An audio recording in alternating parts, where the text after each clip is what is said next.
तो सर मैं कह रहा था कि पत्नी शब्द सुनते ही मुझे अभी ऐसे ही तेज भाई ने यहाँ को जुमला इस्तेमाल किया और मेरे को वहां कब भी आ रही थी। पत्नी शब्द सुनते ही झुरझुरी सनसनी, मैं कांप जाता हूं ऊपर से नीचे तक भाभी जी। शब्द ही ऐसा है।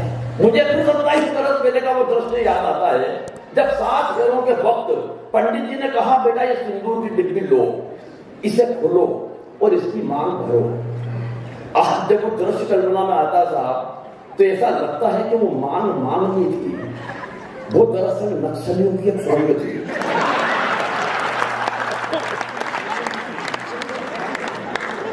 और ताली का पूरा सदन इस बात पे जाएगा कि सुरंग भी वो वाली थी जिसमें मैंने अपने हाथों से बारूद बिछाई है।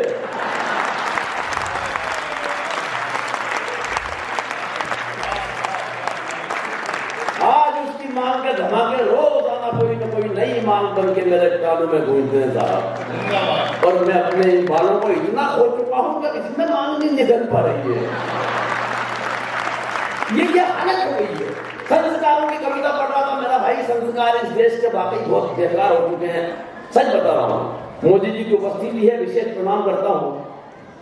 इस कवि सम्मेलन की दुनिया में आपने क्या आयाम दिए हैं पूरा जगत जानता है। मेरी शुरुआत आपके मंच से हुई थी 2005 में, मैं ये भी जानता हूं। मैं आपको विशेष रूप से प्रणाम करता हूं। एक बार मोदी जी के लिए पूरा सदन तालियां बजाकर उनका अभिनंदन करें। संस्कारों की हालत इतनी खराब हो चुकी है और उसमें हमारा भी योगदान है। रात को 1 बजे जैसी औलाद घर आई, बाप ने दरवाजे की पकड़ा उसको और उसकी एक जैकेट की जेब में हाथ डाला तो 4-5 तंबाकू के पाउच बाहर आ गए। दूसरी जेब में हाथ डाला तो 2 सिगरेट के पैकेट गिर पड़े, उसको जूते चप्पल पर रख दिया बाप ने।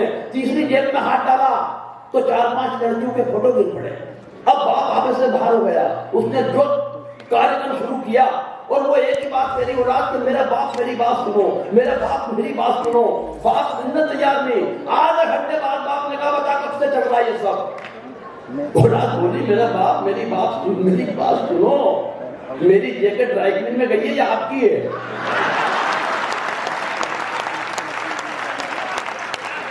क्या तालियां कम बजा रहे हो यार?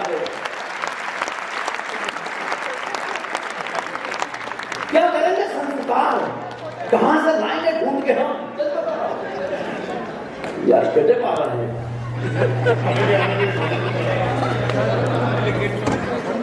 आइए लेकिन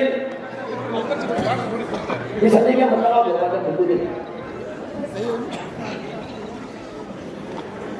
अब आप मेरे लायक हो गए हैं। मैं उस काम को अंजाम देता हूं जिस काम के लिए मुझे तेज भाई साहब ने यहां खड़ा किया है। जैसा उन्होंने बताया कि ये व्यंग का कवि है, 2-4-5 व्यंग के आपको उदाहरण भी दूंगा। उसके बाद अगर आप तक व्यंग पहुंचेगा तो ठीक है, वरना चुटकुले मेरे हाथ में भी 8 और लिखे हुए हैं। 8 और नहीं, लेकिन अगर व्यंग पहुंच गया तो फिर मैं दावा करता हूं बस थोड़ा सा जागरूक होकर बैठना, जैसा तेज भाई साहब ने बताया है। राहुल गांधी जी और मोदी जी एक नुक्कड़ सभा में टकराए। पहला टुकड़ा फेंक रहा हूं, नुक्कड़ सभा में टकराए। राहुल जी ने जैसे ही मोदी जी का सामना किया, मोदी जी ने बड़े गर्व के साथ कहा तू क्या जानता है मेरे बारे में, क्या समझता है तू? 7 करोड़ फेसबुक फॉलोअर्स हैं मेरे। कितने? 7 करोड़। राहुल गांधी ने बड़ी सहजता से जवाब दिया तो क्या हुआ, लिखते तो सब मेरे बारे में ही है।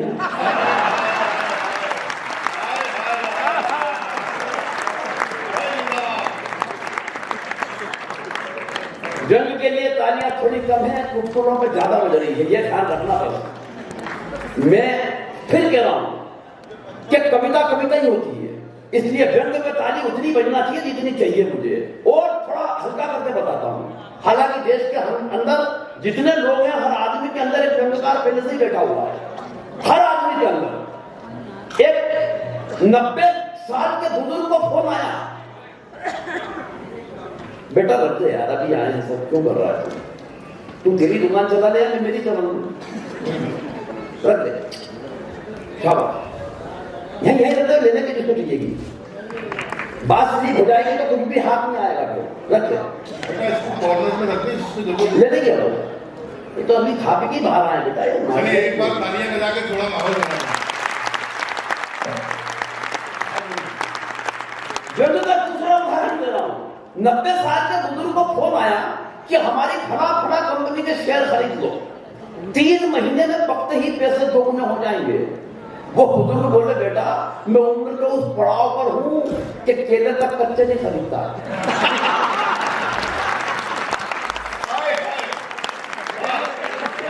बस ये व्यंग है, ये व्यंग है।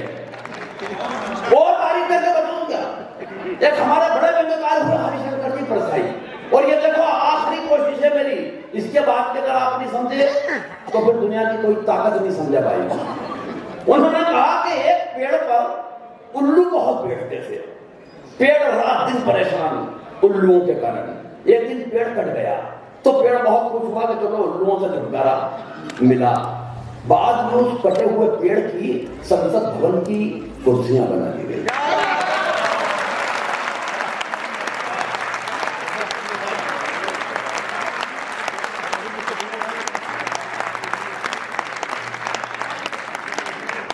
आपके लिए मेरे पास कुछ भी नहीं बचा है, इधर के लोगों कोई बात नहीं, लेकिन आप लोगों ने बजा दी तो मैं समझ गया कि प्रणाम करता हूं आपको भाई बात। अब हम सुनिए कि एक दिन खुल गए शहर के भाग हमारे उंदरा साहब, ये कविता सुनाने आया हूं आपको मान लेना। एक दिन खुल गए शहर के भाग हमारे, एक मंत्री जी शमशान घाट के उद्घाटन के लिए पधारे। और अब व्यंग की दूसरी पंक्ति पकड़ लो तो बता देना। शमशान घाट के उद्घाटन के लिए पधारे, उद्घाटन की पहली रस्म पूरी कराई गई, एक जलते हुए मुर्दे को बुझाकर मंत्री जी के हाथ से अग्नि दिलाई गई। सैल्यूट आपको, प्रणाम करता हूं। एक जलते हुए मुर्दे को बुझाकर मंत्री जी के हाथ से अग्नि दिलाई गई। इस घटना से कम एक बात का तो पता चलता है कि आदमी का नसीब खराब हो तो वो मरने के बाद भी भुगतता है।